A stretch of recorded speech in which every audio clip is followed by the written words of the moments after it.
अस्सलाम वालेकुम। अमेरिका में लगने वाली आग तकरीबन 150 किलोमीटर के रकबे पर फैल चुकी है और 2.5 लाख से ज़ायद अफराद जो हैं वो बेघर हो चुके हैं। यहाँ पर आपके साथ बड़ी ब्रेकिंग न्यूज़ शेयर करते चलें कि जो अमेरिका में मौजूद इंश्योरेंस कंपनीज़ हैं उन्होंने भी अपने हाथ उठा लिए हैं और उन्होंने क्लेम करने से इनकार कर दिया है।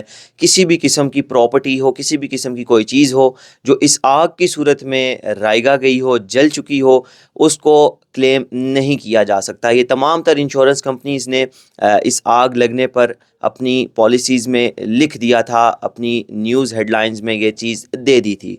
इस हवाले से अमेरिका में बहुत बड़ी डेवलपमेंट है ये कि तमाम तर इंश्योरेंस कंपनीज़ जो हैं उन्होंने अपने हाथ उठा लिए हैं। नाज़रीन कराम, आपको ये चीज़ तो मालूम होगी कि जितने भी ये इस टाइप के ममालिक हैं, वेस्टर्न ममालिक हैं, यूरोपियन कंट्रीज़ हैं, वहाँ पर हर एक छोटी चीज़ की इंश्योरेंस की जाती है। इवन आपके मोबाइल तक की इंश्योरेंस वहाँ पर होती है कि नुकसान की सूरत में आपको वो इंश्योरेंस कंपनी उसका अज़ाला करती है या तो वो चीज़ प्रोवाइड करके देती है। लेकिन इसके जब ये सारा अमल हुआ अमेरिका में, कैलिफोर्निया की रियासत में, तो इसके जैसे ही ये अमल स्टार्ट हुआ, आग लगना शुरू हुई, तो इन तमाम पॉलिसीज़, इन तमाम इंश्योरेंस कंपनीज़ ने अपने हाथ उठा लिए। इसी हवाले से आपसे बात करते चलें कि इस आग को लगाया किसने।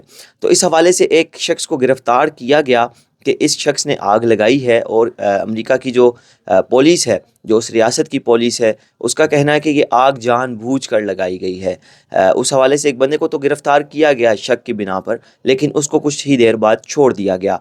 नाज़रीन इकराम, जो माहिरीन हैं उनका कहना ये है कि पिछले 4-5 महीनों में अमेरिका की जो रियासत है कैलिफोर्निया, लॉस एंजल्स जो मकाम है, वहाँ पर बहुत ज़्यादा बारिशें देखने को मिली, जिसकी वजह से सब्ज़ा बहुत ज़्यादा उग आया था और उसके बाद बारिशें होना बंद हो गईं, जिसकी वजह से कड़कती धूप में उन तमाम तर जो सब्ज़ा था, उस सब्ज़े को वो सूखना शुरू हो गया और उस सब्ज़े के जब वो सूखना शुरू हुआ तो उसे आग लग गई।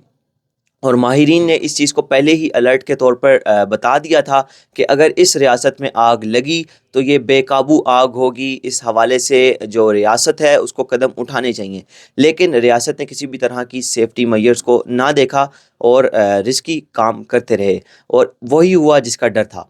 माहिरीन के मुताबिक ये आग जो है तकरीबन 1 हफ़्ता मज़ीद लगी रहेगी। 5 दिन हो चुके हैं इस आग को, लेकिन अभी तक इस आग को काबू में ना लाया जा सका। दुनिया के मुख्तलिफ बड़े ममालिक जो हैं वो इस आग को बुझाने के अमल में शामिल हैं, जिसमें कनाडा है, अमेरिका बज़ाते ख़ुद है, ऑस्ट्रेलिया है, न्यूज़ीलैंड है, इवन यूरोपियन कंट्रीज से राब्ते में हैं। लेकिन अभी तक इस आग को काबू में ना लाया जा सका, क्योंकि आग की जो स्पीड है, बल्कि आग जिस वजह से बढ़ रही है वो हवा है। हवा तकरीबन 100 किलोमीटर पर हार की स्पीड से चल रही है, जिसकी वजह से इस आग को काबू में नहीं लाया जा सका और उस रियासत में पानी भी ख़त्म हो चुका है।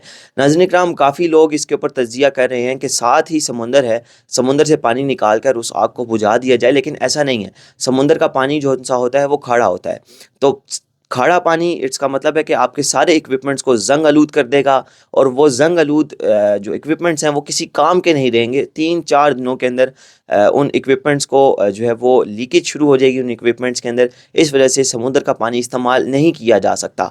और इस हवाले से अमेरिका में बड़ी पेशरफ्त जो है वो ये है कि 800 कैदियों को तकरीबन रिहा कर दिया गया है, इसी हवाले से कि उनकी जो खिदमात हैं वो हासिल की जा सकें। तो अब तक की जो सूरत हाल है वो ये है और तकरीबन 150 बिलियन डॉलर का जो नुकसान है वो बताया जा रहा है कि अमेरिका की इस रियासत को 150 बिलियन डॉलर का नुकसान देखने को मिल रहा है। अभी तक की ये ताज़ा तरीन सूरत हाल थी, आपके सामने रखी। अपना फीडबैक कमेंट सेक्शन में लाजमी दीजिएगा।